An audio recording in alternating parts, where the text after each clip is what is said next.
What's going on, guys? So I know I haven't been around much on YouTube lately. I've just really been trying to work on traversymedia.com and trying to finish this Bootstrap 5 course that I have coming out.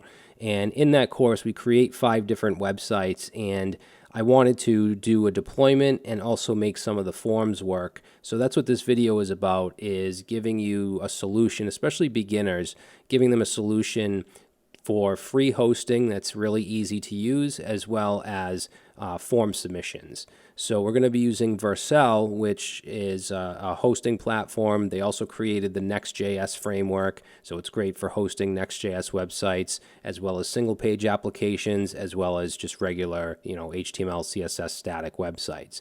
And that's what I'll be deploying as one of the projects from the Bootstrap course. Now for forms, we're going to be using Formspree, which is very, very easy to use. You don't have to write any code at all. All you have to do is create a form in the dashboard and then include it in your action. And you just have to make sure that you have name attributes on your inputs. All right, so we're going to start off. And by the way, I do have this entire video in written form on my website in the blog if you want to take a look at that as well. So I'm just going to sign into Formspree, and we're going to go ahead and create a simple form. So we'll name it, I'm going to call it ebook website form, because that's the website we're going to deploy, and then send emails to whatever email address you want. And that's pretty much it. Now it shows us the HTML that we need to use. Your ID right here obviously will be different from mine. And there's other ways you can integrate this as well. You can use HTTP requests through JavaScript. There's a React component. So a couple ways that you can use this. But all I'm going to do is grab the action here and the method.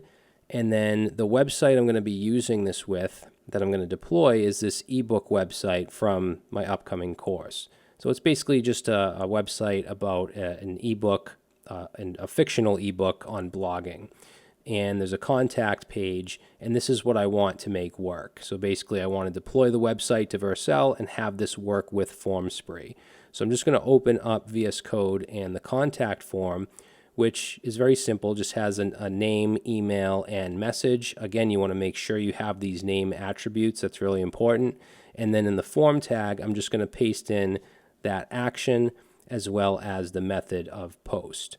Okay, so I'll save that. Now we want to deploy to Vercel. And the way Vercel works is very similar to Netlify, if you've ever used Netlify. You basically push to GitHub, and then you can just simply select your GitHub repo, and it will just deploy. And then anytime you push to your main branch or any other branch you specify, it'll automatically deploy. So it's a really nice workflow. So I didn't push it to GitHub yet. I figured I'd put that in the video just in case some of you don't know how to do that for beginners. So I'm going to just create a new repository here, and I'll call it ebook-website.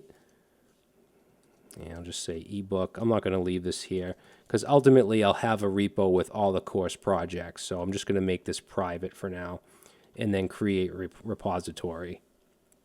Okay, now what we want to do is just initialize a repository in our project and then push to this repo. So I'm going to go back to VS Code, and I'm in my project root right now. I'll go ahead and open up a terminal.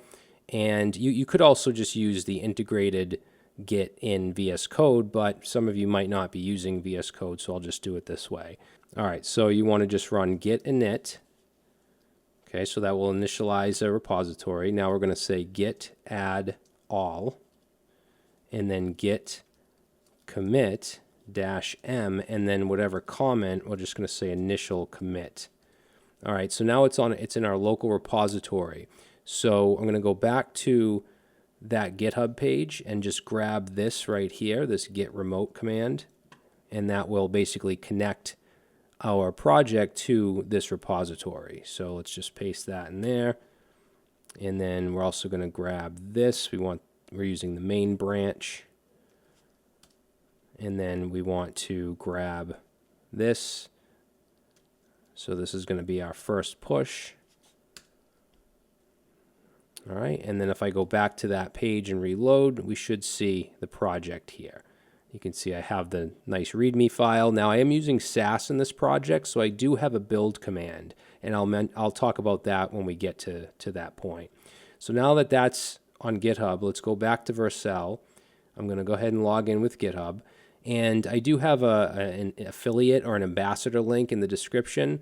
And like I said, the free tier is very generous and you can do a lot with it. But if you have a larger production project, you might want to get into the paid plans. I believe it's like $20 a month for Pro. All right, so now what we're going to do is click Add New Project. And we should see the project. So here it is, ebook website. I'm going to click Import. Now, this is where I need to actually add something else that you probably won't need to. So I'm using Sass. In these Bootstrap projects, we use Sass because we customize and compile our own Bootstrap CSS. So for the build command, I'm going to click Override, and I want it to run npm run sass:build. So basically, that will just create the CSS from the Sass. And I could do that beforehand, but my GitHub repo doesn't include the CSS file, as you can see. So I have to build it on the server. All right, now for output directory, the default will be public. I want it to be in the root, because when I run this command, everything goes into the root. So I'm just going to put a slash there. If you just have a regular static HTML website and you don't have any build commands or anything like that, then you can just skip that part. All right, so let's click deploy. And it might just take a minute or two. All right, so it says congratulations, you just deployed a new project to Vercel, and you can see the home page here. Obviously, whatever you deployed will show here. If I click on it, it'll bring me to the website, and it gives me, by default, it gives me this vercel.app domain, but of course I can register my own domain and use that. All right, so now let's test out the form. So I'll go to the contact page and we'll go ahead and fill this out. Say this is a test and submit. And it gives you this success page. So thanks, the form was submitted, and then you can go back to your website. And now, and I just heard my phone ding, so I got an email from Formspree with that submission. I'm not going to show my email on camera, but that did get sent. And then if I go to my Formspree dashboard, oops, let me just go back here. And now you'll see right here that I have a submission, the message, this is a test, the name, and email. And it shows me my stats right here as well. And then you also have some plugins, so you can actually integrate things like Slack, Stripe, Discord. The ones that are grayed out are for the paid plans, I believe. So like MailChimp, MailerLite, so you could use it as like a newsletter form. And like I said, the free tier is very generous. I think, let's just check it out real quick. We'll go back here, then into plans. So right now I'm on the free plan, which gives you 50 monthly submissions, which is fine for a small, maybe a portfolio website, something like that. Then you go up to 500, 2,000, 10,000. You can do custom as well. All right, and again, this is not a sponsored video. I don't even have an affiliate link for Formspree. It's just something that I think is useful, especially for like freelancers and small business. But that's it, guys. Hopefully you enjoyed this video, and hopefully you'll check out the Bootstrap course when it comes out. It should be maybe 20, 30 days or so. But that's it. I'll see you soon.